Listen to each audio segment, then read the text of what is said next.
श्री गणेशाय नमः. आज 53व पुष्प श्रीचरणी अर्पण करतोय.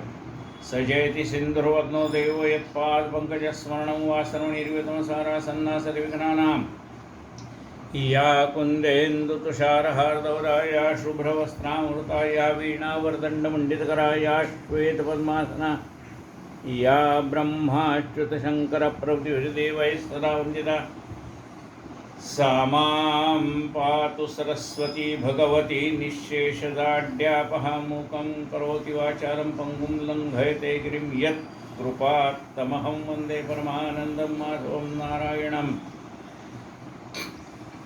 नमस्कृत्य नरं चैव नरोत्तमं देवी सरस्वतीं व्यासं ततो जयमुद्रेत. वसुदेवसुतं देवं कंसचाणूरमर्दनं देवकी परमानंदं कृष्णं वंदे जगत्. गुरुर्ब्रह्मा गुरुर्विष्णु गुरुर्देवो महेश्वरः गुरुः साक्षात् परब्रह्म तस्मै श्री गुरुवे नमः. श्रोता वक्ता श्रीराम समर्थ. जय जय रघुवीर. काल आपण पाहिलं की आपण संत महिपती महाराजांनी लिहिलेली संत चरित्र पाहतो आहोत. श्री भक्तविजय ग्रंथातला 17वा अध्याय सुरू आहे आणि राकाचे लावलेल्या आवेमध्ये म्हणजे मडकी भाजायला ठेवली होती, त्याच्यामध्ये मांजरीची पिल्लं होती. भगवंताला त्यांनी प्रार्थना केली की देवा ही मांजरीची पिल्लं वाचू दे. 3 दिवसांनी आवाज शांत झाल्यानंतर ज्या मडक्यामध्ये मांजरीची पिल्लं होती ते मडकं तसंच कच्चं राहिलं होतं. आत ती तिन्ही पिल्लं जिवंत होती. आता ती ज्या वेळेला तो प्रार्थना करत होता तेव्हा त्याच्या बायकोने त्याला सांगितलं होतं तू काहीतरी नवस कर. कांता म्हणे व्रतारासी काही नवस्कारा देवासी तेणे तरी ऋषिकेशी अतिवेगेसी पावेल. राका बोले प्रत्युत्तर अग्नीत पिल्ले वाचतील जर मी सर्वथान करे संसार शारंग जर पावलिया. म्हणाले जर ह्या आव्यामधली पिल्लं जिवंत राहिली. त्यांनी नवस केला होता बायकोच्या सांगण्यावर. काहीतरी नवस करा. बायकोने असा नवस करायला सांगितलं नव्हता पण ते म्हणाले काहीतरी नवस करा. त्याने नवस काय केला आहे म्हणजे नवस करताना सुद्धा विचार करायला पाहिजे. आपण काय करतो भावनिक आहारात काहीतरी नवस करून ठेवतो. काय नवस करून ठेवला आहे म्हणजे मी माझ्या लेकीला आणि जावयाला शेगावला दर्शनाला घेऊन. आता नाही त्या जावयाला सुट्टी काही आणि मग ते वर्ष 2 वर्ष 3 वर्ष असं रखडून जातं नवस. त्यापेक्षा असं म्हणू शकता तुम्ही की गावामध्ये असलेल्या एखाद्या गजानन महाराजांच्या मंदिरात आम्ही जाऊन दर्शन घेऊन येऊ आणि आम्हाला शक्य असेल त्यावेळेला आम्ही शेगावला दर्शनाला येऊ. म्हणजे नवस करताना तुम्ही एकटे जाणार ना तर नवस करा कारण तुमचं एकटे जाऊ शकता तुम्ही. पण लोकाला घेऊन जायचं म्हटलं तर लोकांची कन्व्हिनियन्स व्हायला पाहिजे का नाही, त्याला वेळ आहे का नाही, त्याला रजा आहेत का नाही, ते त्यांच्याकडे पैशाची व्यवस्था आहे का नाही, सगळं पाहावं लागतं ना. म्हणून असा भलता सलता नवस करू नये. खरं म्हणजे देवाला तुमच्या नवसाचं काही पडलेलं नाही. तुम्ही नुसतं जरी म्हटलं ना देवा एवढं माझं काम झालं तर मी तुझ्याविषयी कृतज्ञता व्यक्त करीन. मग 50 ग्रॅम 100 ग्रॅम खडीसाखर जरी देवाला नेऊन ठेवली ना तरी देव काही म्हणत नाही की मला एवढंच का दिलं म्हणून. तुमची भाव आहे, तुमचा श्रद्धा आहे, त्याला देव पावतो. म्हणून भलते सलते नवस करूच नाही. काय साधा नवस करावा. 50 ग्रॅम किंवा 100 ग्रॅम खडीसाखर देवा तुला अर्पण करेन. याच्यापेक्षा जास्ती मोठा नवस करू नये. आपल्याला समजा वाटलं तुम्ही जाल त्यावेळेला तिथं अर्पण करा किंवा तुमच्या तिथं स्थानिक कुठं असतील मंदिरं तिथं जाऊन अर्पण करा. पण अमुकच करीन असा अट्टहास कधी करू नये कारण परिस्थिती नेहमी आपल्याला अनुकूल असेल असं सांगता येत नाही. आता बघा 2 वर्ष मंदिरच बंद आहे. आपण पुष्कळ नवस केला काय उपयोग आहे. ते 2 वर्ष ते मंदिर उघडतील त्यावेळेला तुम्ही जाल ना. म्हणून ठाईचं वैसोनी करा एका चित्त आवडी अनंत आळवावा. नाही कुठं जाणं जमलं तर घरातल्या देवाला खडीसाखरेचं नैवेद्य दाखवा. देव तुम्ही काय देता हे पाहायला बसले नाही. देवाला फक्त तुमचा भक्तिभावच पाहिजे. पण आता हिने नवस करायला सांगितलं त्याने केला नवस. काय नवस केला ही पिल्ली जर ह्या आव्यामध्ये वाचली तर मी प्रपंच करणार नाही. झालं त्यांनी घरातलं सगळं आहे ते दानधर्मामध्ये खर्च करून टाकलं, गरजवंतांना देऊन टाकलं. आता व्यवसायच करायचा नाही, कुठला मडकी तयार करण्याचा, भांडी, मातीची भांडी तयार करण्याचा व्यवसाय जर करायचा नाही तर प्रपंच चालणार कसा? मग त्यांनी काय ठरवलं की आपण जंगलामध्ये जायचं, लाकडं तोडून आणायची आणि गावात लाकडं विकायची, आणि ती लाकडं विकल्यानंतर जे पैसे येतील त्यातनं प्रपंच चालवायचा. असा त्यांचा प्रपंच चाललेला आहे.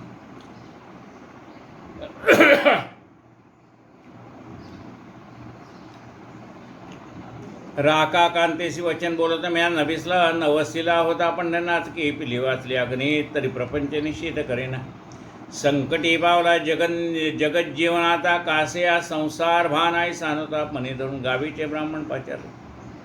शुद्ध भावार्थ धरून चित्ती घर लुटवले विप्रात आपण कौपिन निसंवृत्ती कांते प्रती एक दिली. उदर प्रवृत्ती कारण काष्टी विचती रानातून त्यांचे अन्न विकत घेऊन अतिथीच भोजन घालते. शेष राहिले जे मागे ते कन्ये समेत बक्षती ती घे अहो रात्र प्रेमरंगे चित्ती पांडुरंग आठविते. बिधीच्या चिंध्या विचुरीत्या गुंडाळवली लिंगस्थानी या विरीत वस्त्र को दिले कोणी तरी ते न पाहते. रस्त्यामध्ये पडलेली जी वस्त्र आहेत तीच कमरेला गुंडाळायची, कोणाकडे वस्त्र मागायचं नाही, कोणी दिलं तरी घ्यायचं नाही. या विरहित वस्त्रे दिले कोणी तरी ते नैनी न पाहते.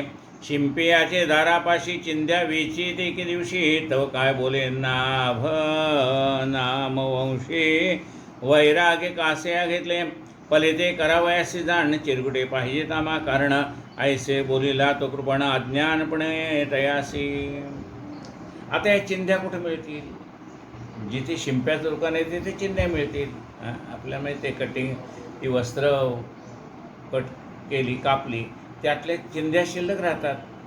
मग याने विचार केला तिथे काय पडलेले चिंध्या असतील तर कमरेपुढे गुंडाळायला तेवढं पुरतं कामाला येतील. तेव्हा तो शिंपी त्यांना काय म्हणतो आहे, अहो ही चिरगुट आहेत ना, ती आम्हाला मशाली बनवतात का नाही, त्याला गुंडाळायला ती चिरगुटं पाहिजेत म्हणाले. तुम्हाला कोणी सांगितलं होतं वैराग्य घ्यायला? शिंप्याचे दारापाशी चिंध्या वेचित एके दिवशी तव काय बोले नाम वंशी वैराग्य कासया घेतले. पलिते करावयासे जाण चिरगुटे पाहिजे नामा करणायसे बोलिला तो कृपण अज्ञानपणे तयासी. राका म्हणे कांतेप्रती जे निष्कारणी पडले क्षिती तरी ते घेऊन भलत्या रीती काया निगुतू शकले. ब्राह्मण भोजन करून जाण बाहेर टाकती उच्चिष्टमाना ते ढोंगा असे गुंडाळून कुदस्थान झाकते. उदंड वैराग्य आहे जनी परी यांचे सामतेच नाही कोणी. दृष्टांत युजिता कवीची वाणी झाली असे कुंठित. ठीक आहे म्हणाल, नाही तर नाही. लोक जेवण करून पत्रावळी ज्या रस्त्यावर टाकतात ना, त्या पत्रावळी स्वच्छ पाण्याने पुसून घेऊत आणि त्याच कमरेभोवती गुंडाळूत. म्हणाले वैराग्य धारण केलेली अनेक माणसं आम्ही जगामध्ये पाहिली, पण असं राका कुंभारासारखं वैराग्य कुठे जगात पाहिलं नाही. उदंड वैराग्य आहे जनी परी याचे साम्य तेच नाही कोणी. दृष्टांत योजिता कवीची वाणी झाली असे कुंठित. आता ह्याला एखादं उदाहरण द्यावं तर जगात असं एकही उदाहरण नाही. दृष्टांत योजिता कवीची वाणी झाली असे कुंठित. पृथ्वीचे वजन करावया रोकडे जैसे विस्तीर्ण नाही परडे. तेवे भगवत भक्ताचे पवाडे वर्णिता वेडे मन होय. ज्याप्रमाणे अनेक वस्तूचं वजन आपल्याला करता येतं, कारण वजन काटा असतो. त्या वजन काट्यात आपण एखादी वस्तू ठेवून ती वस्तू किती ग्रॅमची, किती किलोची, किती टनाची आपण मोजू शकतो. पण पृथ्वीचं वजन किती आहे हे बघायला एखादा वजन काटा कुठे मिळायचा? पृथ्वीचे वजन करावया रोकडे जैसे विस्तीर्ण नाही परडे. तेवी भगवत भक्तांचे पवाडे वर्णिता वेडे मन होय. त्याप्रमाणे ह्या भगवत भक्तांनी केलेल्या ह्या लीला आहेत, त्याच्या तुलनेत कोण बघायचं, कोणाला पाहायचं? भास्कर धरवेल मुष्टीत समीर कोंडवेल पिंजऱ्यात परी भगवत भक्तांच्या अनुपस्थित वर्णिता कुंठित होय वाणी. एक वेळेला म्हणाले, म्हणजे असं होणं शक्य नाही, पण आपण समजा गृहीत धरलं असं म्हटलंय, हे होणं शक्य नाही. कारण सूर्य आपल्यापासून 9,30,00,000 योजना अंतरावरती आहे. इथे उभा राहून आपल्याला चटका बसतो. पण म्हणले क्षणभर असं गृहीत धरा की एखाद्या वेळेला सूर्य आपल्याला मुठीत धरता येईल का? उदबत्ती धरता येत नाही जळत असलेली, तर सूर्य काय धरणार? पण समजा म्हणाले क्षणभर आपण असं गृहीत धरू, एक वेळ सूर्य आपल्याला मुठीत पकडता येईल. वारा कोंडून ठेवता येईल का? म्हणले नाही. पण समजा असं आपण गृहीत धरलं, पिंजरा काय आहे, पिंजऱ्या चारी बाजूने उघडत असतं, पोपट ठेवायचा पिंजरा. आता त्या पिंजऱ्यात वाऱ्याला कोणता येईल का? म्हणाले म्हणजे काहीही न झाकता. हां म्हणले नाही तर तुम्ही म्हणाल बाहेरनं आपण एखादं कापड झाकतो, तर तसं नाही. काहीही न आच्छादन देता उघड्या असलेल्या पिंजऱ्यामध्ये वारा पकडून ठेवता येईल का? म्हणले पकडून ठेवता येणार नाही. पण म्हणले क्षणभर असं गृहीत धरा की पकडून ठेवता येईल. हां शक्य नाही, पण आपण असं नुसतं उदाहरणासाठी गृहीत धरलं की पकडून ठेवता येईल. पण संतांच्या सगळ्या लीला वर्णन करून सांगता येतील असं नाही का? असंख्य आहे.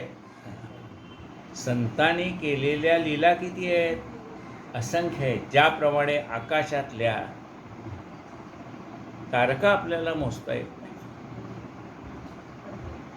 जमिनीवरचे रजक्कण आपल्याला मोजता येत नाही, आपल्या स्वतःच्या अंगावर असलेले रोम म्हणजे केस आपल्याला मोजता येत नाही. तसं असंख्य आहे. काय आहे? संतांनी केलेल्या लीला असंख्य आहेत. अनंत संख्य आहे. अनंत संत आहेत आणि अनंत संतांनी केलेल्या अनंत लीला आहेत. त्या सगळ्याचं वर्णन करून सांगता येतील का? सांगता येणार नाही.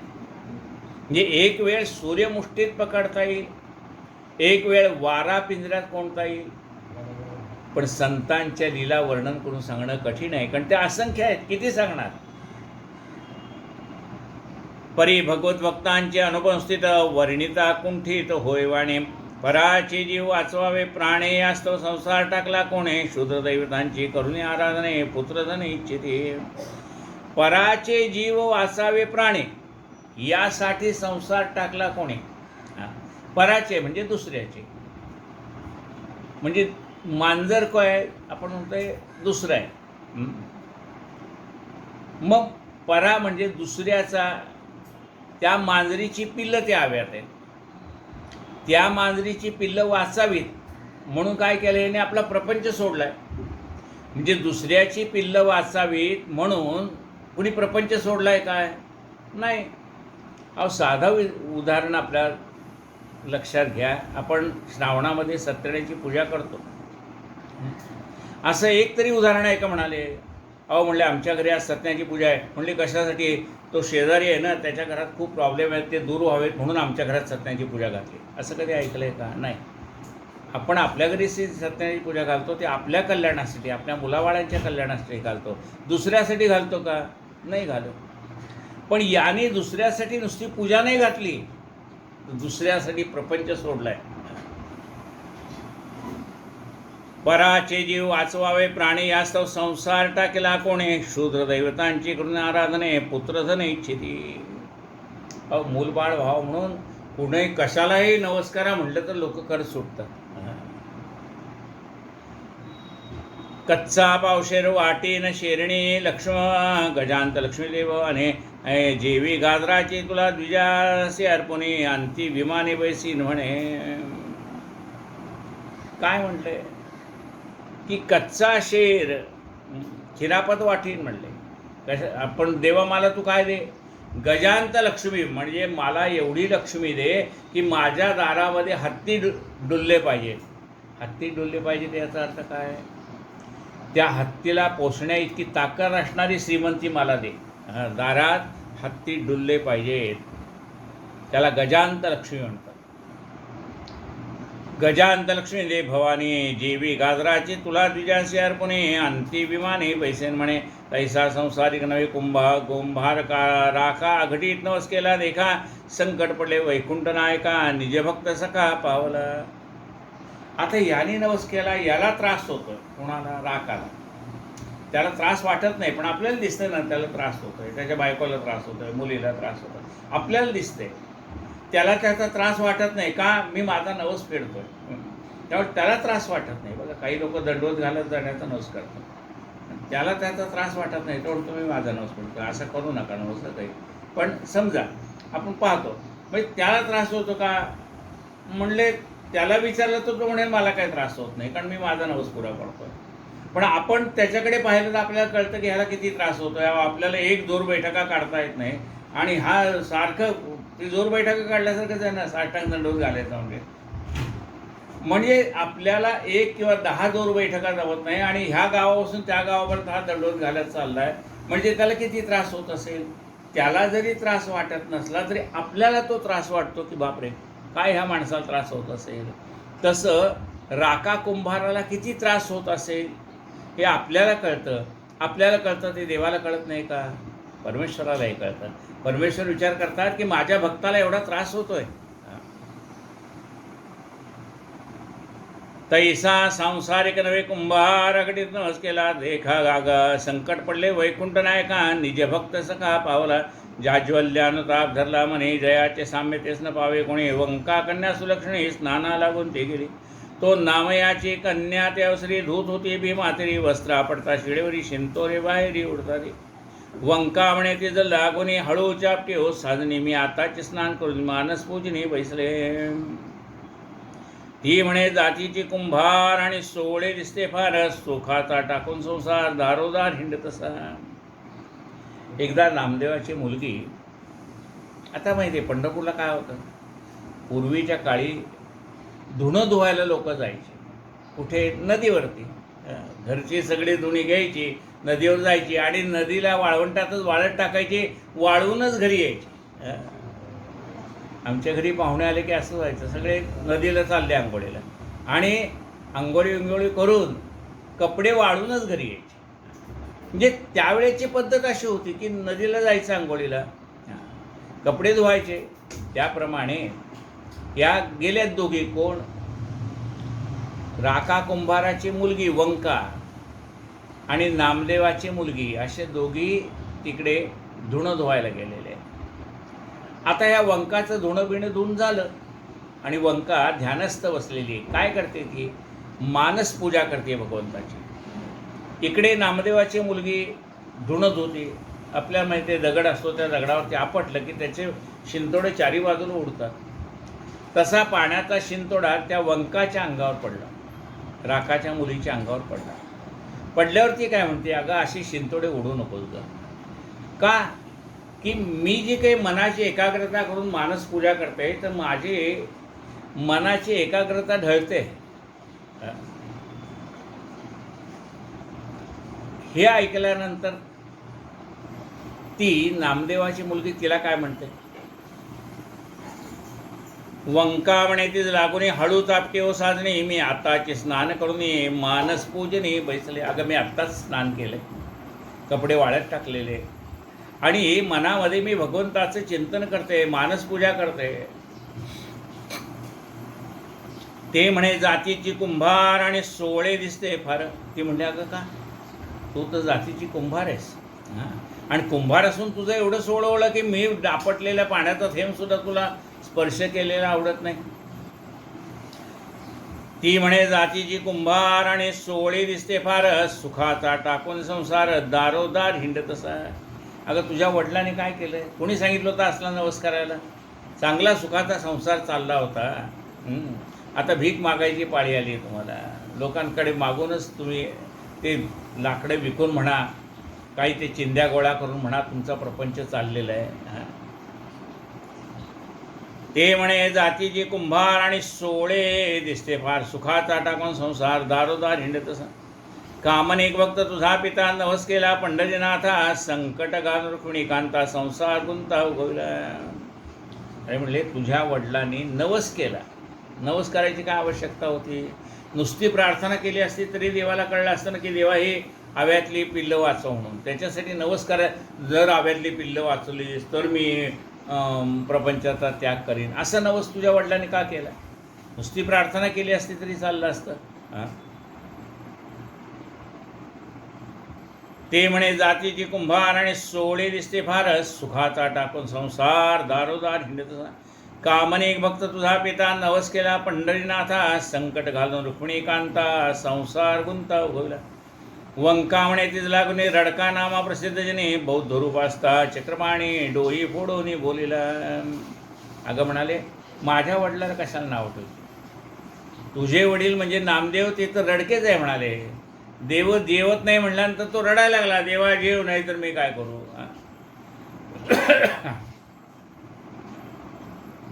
वंका म्हणे तिथे लागून रडका नामा प्रसिद्ध जने, बौद्ध रूप असता चक्रवाणी डोई फोडून बोलिला. ऐसे बोलून हे रे रा गेला आपोआपल्या घरा, तो कीर्तनी रिजवणे रुक्मिणीवरा. नामदेव मंदिरा पाजले भीमा तिरी झाले भांडण, ते वृत्त सांगितले आत्मजेने. म्हणे ताता तुझ लागुनी लावले दूषण ऐकतेने, म्हणे कलियुगी बौद्ध अवतार निश्चित आणि रावळी दावणी नामाभक्त, डोई फोडून प्रेमयुक्त रुक्मिणीकांत बोलविला. नंतर त्या दोघे आपापल्या घरी गेल्या. नामदेवाची मुलगी घरी गेली. नामदेव पांडुरंगाची सेवा करून ज्या वेळेला घरी परत आले तेव्हा तिने ती सगळी हकीकत आपल्या वडिलांना सांगितली. बाबा तुम्हाला ती राखव कुंभाराची मुलगी वंका म्हणते, रडका नामा म्हणते, आणि माझा पिता निरपेक्ष खरा, शुष्क काष्टाचा आणून भरा, तो विकोनिया बाजारा भरतो उदरा आपल्या. म्हणली माझे वडील बघ काही देवाकडे काही मागत नाहीत, ते जंगलात जाऊन लाकडं विकून आणून आपला प्रपंच चालवतात. आणि माझा पिता निरपेक्ष खरा, शुष्क काष्टांचा आणून भरा, तो विकोनिया बाजारा भरतो उदारा आपल्या. कन्येचे वचन ऐकून नामदेव विस्मित झाले. म्हणे मग महाद्वाराशी जाऊन चक्रपाणी प्रार्थना, म्हणे देवा एकमात राखा कुंभार तुझा भक्त, तो निरपेक्ष की कामयुक्त, सांग त्वरित मज लागे. आले बघ नामदेव महाराज पांडुरंगाच्या जवळ आले आणि पांडुरंगाला प्रार्थना करतात की देवा मला सांगा, तुमचा भक्त राका हा सकाम भक्त आहे का निष्काम भक्त आहे. सकाम भक्त म्हणजे काही अपेक्षा ठेवून सेवा करणारा भक्त, त्याला सकाम भक्त म्हणतात. आणि निष्काम भक्त म्हणजे जो देवाची सेवा करतो पण देवाला काही मागत नाही, त्याला निष्काम भक्त म्हणतात. मग हा राका कुंभार, हे देवा तुझा सकाम भक्त आहे का निष्काम भक्त आहे मला सांग. म्हणे देवा एक मात राका कुंभार तुझा भक्त, तो निरपेक्ष की कामायुक्त, सांगत्वरीच मज लागे. ऐसे पुसता भक्त प्रेमळ हासोनी, बोले घननीळ त्याच ऐसा वैराग्यशीळ, न दिसे सकळ पृथ्वीत. नामदेवा अरे त्या राका कुंभारासारखा वैराग्यशील मनुष्य ह्या जगात दुसरा कोणी नाही. न दिसे सकळ पृथ्वीत, नामावणे वैकुंठवरणी मज दाखवी त्याची स्थिती, अवश्य म्हणून निजे प्रीती धरला हाती विष्णुदास. नामदेव म्हणतात देवा मला त्याचं वैराग्य पाहायचं आहे, चला आपण जाऊ. चल म्हणले. भगवंताने नामदेवाचा हात धरला आणि दोघं निघाले. रुक्मिणी नामा आणि सावळा तिघे चालली ते वेळा, भास्कर माध्यान्नासाला द्वादश कळा तपसे. आता हे दोघं निघाले पाहिलं. रुक्मिणी म्हणते मी पण येते चला. आता तिघं निघाले, रुक्मिणी पांडुरंग आणि नामदेव. दुपारची वेळ आहे, भर उन्हाची वेळ आहे. बाकातयाची निजे कांता परम भाविक पतिव्रता, कन्येस घेऊन वयता अरण्यपंथा चालते. दोन काष्टे एक सरशी अवचित पडली दृष्टीची, कोणी ठेवली असतील तैसे म्हणून तयास न घेते. वृक्षांगे असली तत्वता तरी मोडून न घेते सरता, आपसुखे पडली असता हळूच घेते विचुने. आता त्यांचं वैराग्य पाहायला परमात्मा निघाले. रुक्मिणी पांडुरंग आणि नामदेव महाराज ते म्हणले पहा आपण यांची परीक्षा घेऊ, वैराग्यशील आहेत का सकाम भक्त आहेत. म्हणून त्यांनी वाटेमध्ये लाकडाच्या 2 मोळ्या बांधून ठेवल्या. आता समजा कोणी लाकडं वेचायला जातात त्याला जर बांधलेली मोळी दिसली तर तो म्हणेल चला बरं झालं देवाने माझ्यावर कृपा केली, मोळीच बांधून ठेवली. पण राकाची पत्नी बंका तिने ती मोळी उचलली नाही, त्या मोळ्या उचलल्या नाही का. ती म्हणली कोणीतरी गरीब बाईने बांधून ठेवली असेल, दुसऱ्याचं आपण कशाला घ्यायचं आहे. मग म्हणले झाडाच्या फांद्या तोडून मग ते बांधतायत का म्हणाले. हे काही लोक वटवृक्षाला न जाता त्याच्या फांद्याच तोडून आणतात. तसं म्हणले यांनी काही झाडाच्या फांद्या तोडून आणून काही केले का म्हणाले. घेतायत का बघू. पण बंका झाडाच्या ज्या फांद्या आहेत त्या तोडत नव्हती. मग कुठले झाडं लाकडं गोळा करायची. तर झाडावरून वाळून खाली पडलेली जी लाकडं आहेत तेवढीच लाकडं ती गोळा करायची. वृक्षांगी असली तत्वता तरी मोडून न घेते सर्वदा, आपसुके पडली असता हळूच घेते वेचुने. भूमीवरी पाय पडता देखा जीवे जातील पिपिलिका, म्हणून कुंभार राका पाहून चाले वनात.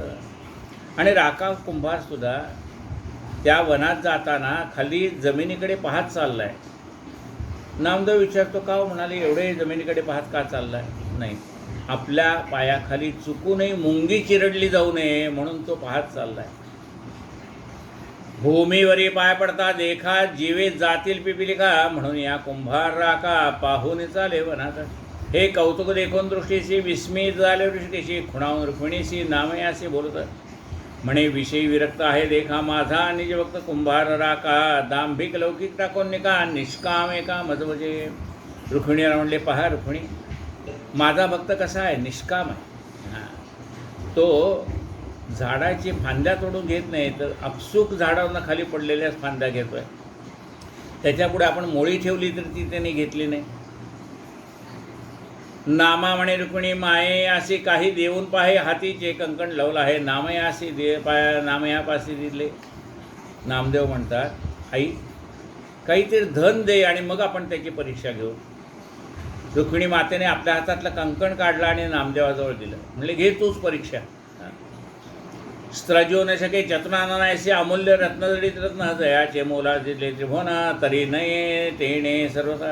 आता ते किती किमतीचं होतं रुक्मिणीच्या हातातलं, ज्याची किंमत होणं शक्य नाही. त्रैलोक्य जरी एका बाजूला ठेवलं तरी त्याची किंमत होणं शक्य नाही, इतकं बहुमूल्य ते कंकण होतं. ते तिने नामदेवाजवळ दिलं. ऐसे कंकण काढून रुक्मिणी टाकून दे त्या कान्ने, त्यावरी शुष्क काष्ट उचलून विश्वजने जननी ठेविले. निजभक्त नाम वैष्णवीर रुक्मिणी आणि शारंगधर गुप्तरूपे वारंवार विलोकन पाहता रे. तो राका आणि त्याची कांता काष्टी विचिर होता. सुवर्ण कंकण लागले तो ते कुटुंब अवचेत उचललेले. दृष्टीत पाहता न्याहाळून तो रत्ने जडली हेमकोंदणी, जे अमूल्य पाहता ते होणे साम्यतेशी नाही दिसेना. राका कुंभाराचे विरक्त काष्टे ढकलून दिले त्वरित कांतेस, म्हणे हा अनर्थ दृष्टी त्वरित पाहतो. जी म्हणे करता ईश्वरजन पुढे ओढवले हे विघ्न, कवणे सिद्धी आड येऊन दिसले कंकण आपण प्रपंच टाकून या शरण गेलो पंढरा. हे केव कंकण कासे पाहिजे वाय आपणासे. त्यावरी काष्ट पडले होते तेही टाकून दिले त्वरित. हे जैसे श्वान शिवताना ते द्विज न घेते सर्वथा. मग काय केलं, भगवंताने असा विचार केला की ही जमिनीवर पडलेली कोरडी लाकडंच उचलत आहे, म्हणून त्या कोरड्या लाकडाच्या खाली हे रुक्मिणी मातेने दिलेलं कंकण ठेवलं आहे की आता हे येतील, ही कोरडी लाकडं उचलतील मोळीसाठी विकण्यासाठी, आणि मग त्यांना कंकण हाताला लागेल. राका कुंभारने ती लाकडं उचलली तर खाली कंकण दिसल्यानंतर तो आपल्या पत्नीला म्हणतो की पहा म्हणाले, हे सुवर्ण कंकण या ठिकाणी आहे. म्हणजे काय, परमेश्वराची उपासना करताना वाटेमध्ये अनेक सिद्धी आड येतात.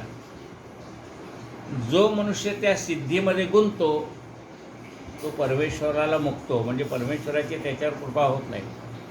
म्हणून साधू संत कसे असतात की त्यांच्या दारामध्ये अष्टसिद्धी राबतात, पण ते त्यांची पर्वा पण करत नाहीत. अष्टसिद्धी दासीपरी राबतात त्याचे घरी, तो न त्याची पर्वा करी त्याचे वैभव निराळे. संत त्याची पर्वाही करत नाहीत. आपल्यासारख्या माणसाला एखादी सिद्धी प्राप्त झाली तरी उड्या मारायला लागतो. त्यांना 8च्या 8 सिद्धी त्यांच्या दारात राबत असतात, पण संत त्यांच्याकडे पाहत सुद्धा नाही. एवढं वैराग्य त्यांच्याजवळ असतं.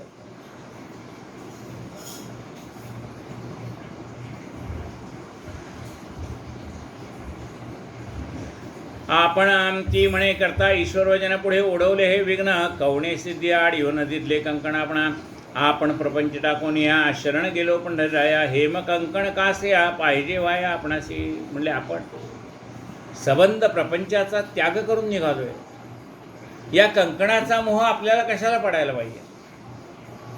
मग त्या कंकणावरती जी लाकडं पडलेली होती ती सुद्धा त्यांनी उचलली नाहीत. कंकण तर उचललं नाहीच, पण ती ज्या लाकडाने त्या कंकणाला स्पर्श केला आहे ती लाकडं सुद्धा त्यांनी उचलली नाहीत. कंकणे सोडून दिलं आणि ती लाकडे सोडून दिली. त्यावर काष्ट पडले होते तेही टाकून दिले तरी ते जैसे श्वान शिवताना ते द्विजन घेती सर्वथान. नीर पडता धरणी ती चातकने घेती निंद म्हणून एका स्नेह मर्दिता अंगा लागून मक्षिका स्पर्श न करीस.